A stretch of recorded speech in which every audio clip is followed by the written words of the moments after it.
भावना करने वाले पूज्य मुनि श्री के चरणों में कोटि सा नमोस्तु। महाराज जी, आप महान अतिशयकारी संत हैं। महाराज जी, सोते समय मुझे सांप ने काट लिया था और मुझे 15-20 मिनट तक तो पता ही नहीं चला। जैसे ही मैंने देखा, लोगों से पूछा तो लोगों ने कहा ये सांप के काटने का ही निशान है। और मैं मेडिकल गया, वहां मुझे दवाई नहीं मिली। अस्पताल गया लोकल ईसरी में, पारसनाथ में, तो अस्पताल में भी उन्होंने इलाज करने के लिए मना कर दिया। महाराज जी, एक क्षण में मेरा पूरा जीवन मेरी आंखों के सामने से गुजर गया। अब हमने लगा जाने वाले हैं। महाराज जी, कुछ ना दिख रहा था आंखों में, ना कुछ समझ में आ रहा था। जैसे तैसे मोबाइल का पासवर्ड खोला और हमने संचालक मनोज भैया के माध्यम से समाचार भिजवाया। महाराज जी, ऐसी स्थिति हो गई है। आपका आशीर्वाद मिला महाराज जी, और एक शब्द, एक वाक्य आया सूत्र बन करके, मंत्र बन करके, या मेरा नवजीवन बन करके कि चिंता मत करो, सब ठीक हो जाएगा। महाराज जी, उसके बाद 10-15 मिनट में ही मैं वापस से सामान्य स्थिति में आ गया। मेरे साथ मेरे स्कूल के प्रिंसिपल सर थे, सुनील सर, वो सब लोग घबरा रहे थे, चिंता कर रहे थे कि क्या स्थिति है, क्या होगा, क्योंकि शहर तक पहुंचने में मुझे 250 किलोमीटर चलना पड़ता, रात का सफर था। वो सब चिंता कर रहे थे महाराज जी, और मैं चिंतन कर रहा था। गुरुजी का आशीर्वाद मिल गया है, कुछ भी नहीं होने वाला है। महाराज जी, जो नमोकार मंत्र का चमत्कार है, सिद्धि अतिशय देखा था, भाई अतिशय महाराज जी आपके नाम के चमत्कार में है। मैं सब कुछ भूल गया था महाराज जी, बस आपको याद रखा। और मैं पूरी दुनिया के लिए कहना चाहता हूं, मैं पूरी दुनिया के लिए कहना चाहता हूं कि दुनिया में कहीं जाने की आवश्यकता नहीं है।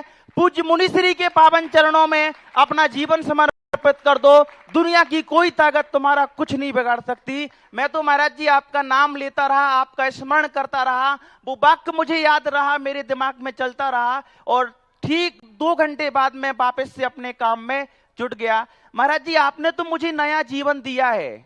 हम नहीं कह रहे, दुनिया कह रही, इनके जैसो कोनो नहीं है। महाराज जी, आपने मुझे नया जीवन दिया है। अब मैं आपके प्रति ऐसे कौन से सत्कर्म करूं जो मेरी कृतज्ञता की अभिव्यक्ति होगी। जैन धर्म जियो और जीने देखो, ये मंत्र जो सिद्ध कर लेता है, जिसको जीने की इच्छा है वह व्यक्ति दूसरे को जिंदा रख सकता है। और मैं तो अपनी जिंदगी से इतना खुश हूं, इतना खुश हूं कि मैं कभी मरना ही नहीं चाहता।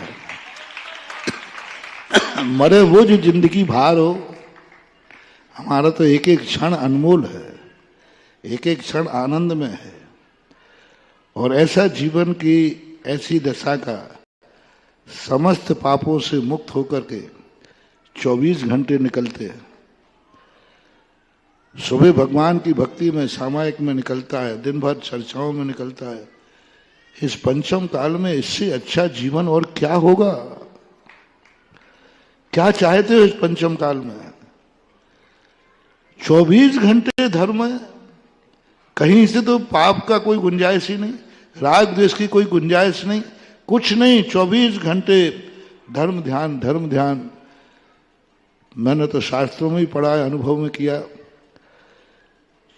जितना अच्छा जीवन अभी गुजर रहा है, इससे बड़ा अतिशय दुनिया में कोई हो नहीं सकता। इससे अच्छी जिंदगी भी कोई, इससे अच्छी जिंदगी क्या चाहते हो?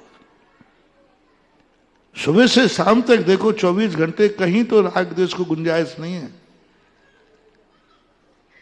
महावीर स्वामी ने, पूज्य गुरुदेव ने हम लोगों की चर्या ऐसी व्यस्त कर दी, ऐसी व्यस्त कर दी कि थोड़ा भी समय हमें निकालने के लिए, आप लोगों को मालूम है, आप लोगों को समय लेने के लिए कितनी मेहनत करना पड़ती है। और मैं चाहता हूं मैं इतना व्यस्त हो जाऊं कि जो थोड़ा बहुत समय तुम्हें मिल रहा है वो भी ना मिले। क्योंकि जो तुम समय लेते हो वो तो दुनियादारी का समय है, लेकिन मैं जितना समय तुम्हें नहीं दे पाता हूं, जितना समय तुम लोगे उससे उतना लाभ तुम्हें नहीं मिलेगा। और जितना समय तुम नहीं ले पाओगे उससे कई गुना लाभ मैं तुम्हें देता हूं। क्योंकि साधु एक ही बात करता है, जियो का मंत्र तो मुझे सिद्ध हो गया, जीने दो का भी सिद्ध होना चाहिए। और जब ऐसी चिंता जब व्यक्ति के मन में आ जाए कि जीने की लालसा तो सब व्यक्ति में है, मेरे में भी है, लेकिन प्रभु ऐसी शक्ति दो कि आपका जो जोड़ा है जियो, और एक नहीं कहा जियो का, तो जियो की सिद्धि तो सबके पास है, लेकिन जो प्रभु का नारा है जीने दो की भी सिद्धि होना चाहिए। बस ऐसा भाव जिनके अंदर आ जाता है, बस इसी मंत्र के माध्यम से लोग जिंदा रह जाते हैं। बहुत अच्छी बात है, आप जिंदा रह गए। मेरा तो धर्म के ऊपर विश्वास है, सम्मेद शिखर जी का पहाड़ है, सम्मेद शिखर की वंदना है, और संस्थान से तुम पढ़े हो, आशीर्वाद भी मैंने कई बार दिया है जी महाराज जी। तो इसलिए कुछ और पुण्य की उदीर्णा हो जाती। श्रद्धा की सबसे बड़ी ताकत है कि पाप को उपशमित करता है, पुण्य की उदीर्णा कराता है। भक्ति का सबसे बड़ा तुम्हारी श्रद्धा, ये मेरा अतिशय नहीं मानना चाहिए, ये तुम्हारी श्रद्धा का अतिशय है कि तुम्हें साधु के वचन पर इतना विश्वास है कि उस श्रद्धा ने ही जहर को अमृत में बदल दिया है। नमस्ते महाराज जी।